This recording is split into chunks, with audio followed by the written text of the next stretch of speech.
What StinkyVR I will, Hi guys, Adam here, and today I'm going to show you the difference between VR and flat screen in Star Wars Squadrons, and talk about some reasons why a VR headset will give you an advantage in Star Wars Squadrons multiplayer and altogether make the game much more enjoyable.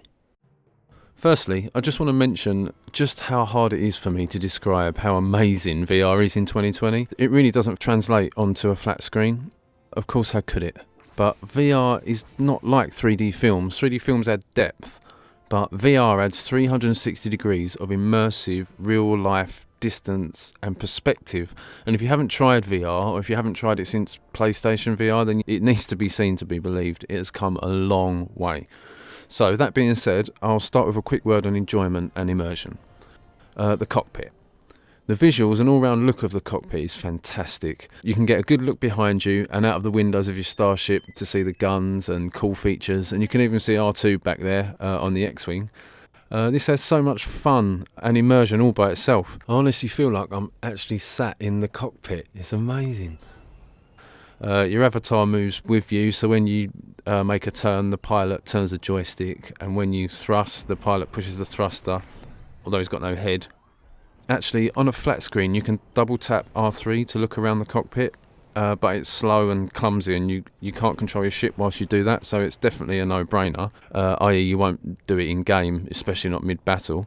I guess they put it in mostly to show off how much detail they've included for you to enjoy. This doesn't give you an advantage as such in VR, but being able to look out of the windows to your left and right and even behind and above is obviously a huge advantage. Which brings me on to the second thing, which is the immersion. Watching the rocks fly past your ship when you boost and hearing the lasers whizzing past your ear holes is next level immersive. It's amazing. The VR also helps distinguish between the relative depths and distances of the objects on the map and helps immensely with navigating through the debris and rubble. Although, to be honest, that element of the game has been really excellently portrayed by the developers, even on the flat screen, but it's even better in VR. It looks, well, virtually real. Imagine that. So now I've banged on about how great VR is, let's talk about some advantages of playing Star Wars Squadrons on a VR headset. The main advantage is in spotting enemy ships. Your ability to spot enemies from all around you instead of relying on the targeting system is massive. The targeting system is great, but it doesn't allow you to spot multiple enemies. So for all I know, if I'm chasing a ship, it's actually a cluster of 5 ships, not a single ship. Or the opposite, I could think the off-screen target is an entire enemy team, when really it's just a crazy dude flashing about in an A-wing and the rest of his team are mashing up our Carillion Corvette, whilst I aimlessly chase around a square that's just off my screen and essentially doing nothing but distracting me. Because of the all-around view, VR allows you to have a powerful impact on your team, especially by maybe playing in a way that you wouldn't normally, such as playing a support class is very effective. Because of your ability to spot multiple enemy ships and the direction they're going in, you can hang back, use the comms and the ping system to orchestrate the fight on the battlefield, battle space, whatever, and provide essential intel for your teammates. This gives an incremental advantage in every gunfight, every approach to their Star Destroyer, and every defence you mount against their attack.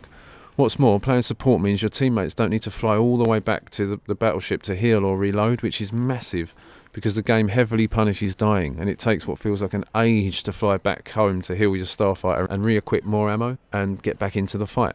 When you die, you will not only lose a ton of morale, but you'll be out of the game for like 30 seconds or more by the time you regroup with your team or make it back into the action. Therefore, I see support being the most underutilised class by solo queuers, as obviously everyone's going to want to run and gun and shoot and get in the action.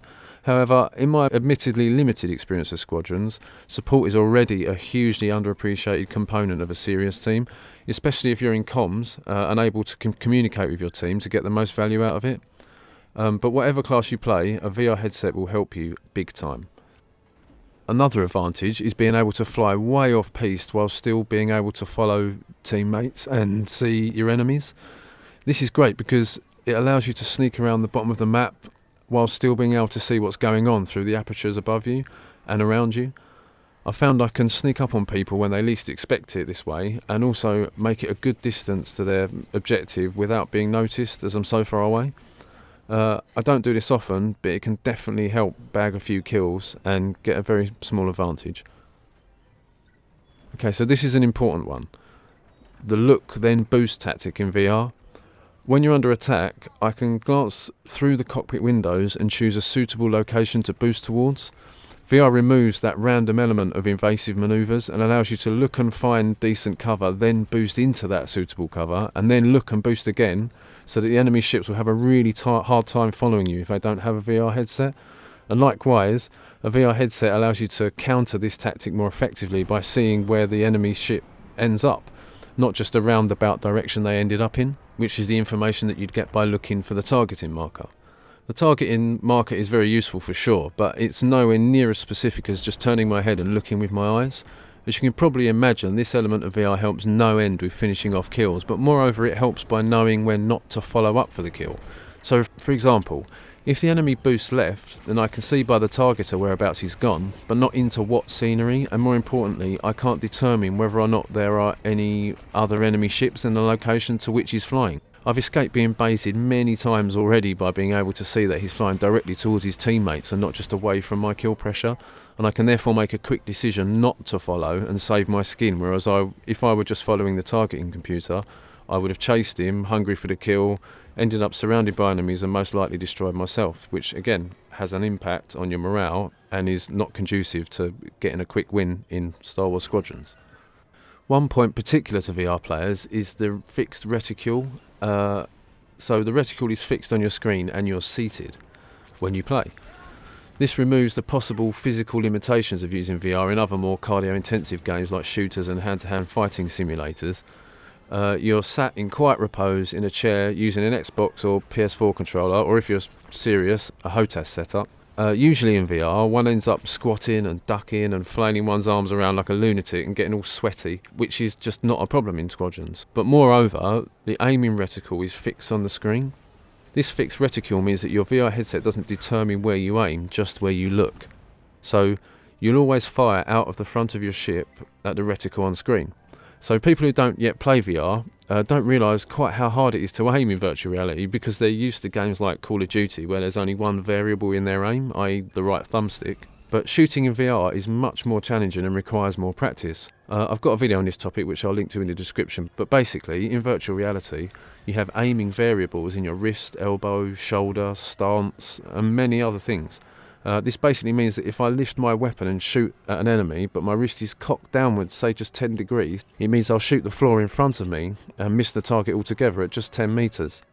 It's hard to shoot straight in real life, and that translates perfectly to VR.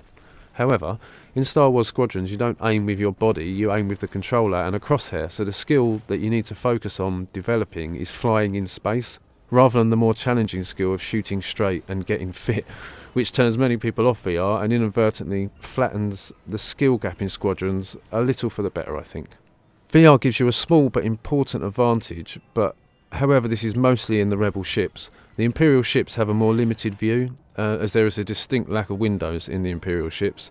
As I said previously though, the support role can allow for this viewing advantage on the Imperial side, as that particular class of Imperial ship has more windows than the others, so the support strategy remains viable when playing as the bad guys. Chasing enemies. Maybe it's just me, but I find it easier to follow or chase enemy ships whilst actually looking at them. I find the controls more intuitive when I'm not concentrating on them, so to follow an enemy ship with my eyes whilst bringing my ship around to pursue them is much more effective than following the square blip that emerges on the screen when they leave my view. And again, it is so much more immersive and fun and even thrilling to watch them trying to escape. Not only that, but being able to see them and the scenery instead of just a radar blip gives me much more information about where they're intending to go or the direction they're likely to continue travelling in. And this information makes my evasive or predatory reactions all the more effective and decisive. So, by way of summary, I predict that the competitive scene will soon bring about the emergence of a meta team build, and that the best teams are winning the competitive leagues will be utilising VR to its fullest, even though the advantage is slight amongst very good players. I mean, let's be real, getting a VR headset isn't going to miraculously make you suddenly start winning games, but all else being equal, VR will give you an edge in Star Wars Squadrons, especially at high skill levels, and I can't really imagine how a team that are all using VR can lose against a team of equal flying and tactical skill that don't use VR headsets. I reckon that all the best teams will have at least one VR player helping to spot and mark targets for the team. So Get VR, it's brilliant and immersive and so much more fun, and now it's getting cheaper and cheaper and you don't even need a PC to run all the VR headsets. So, let me know what you think about these ideas. If you disagree with any of these points or have any further information from me, then leave it in the comments and I'll get back to you. After all, every day's a school day. Thanks very much for watching, like, subscribe, all that good stuff, and if you want to make an epic squadron that wins all the tournaments, then my Steam ID is StinkyVR and feel free to message me on there. Sayonara, noobs! Please leave comments, share and subscribe, and if you thought that it was worth it, then give it a like.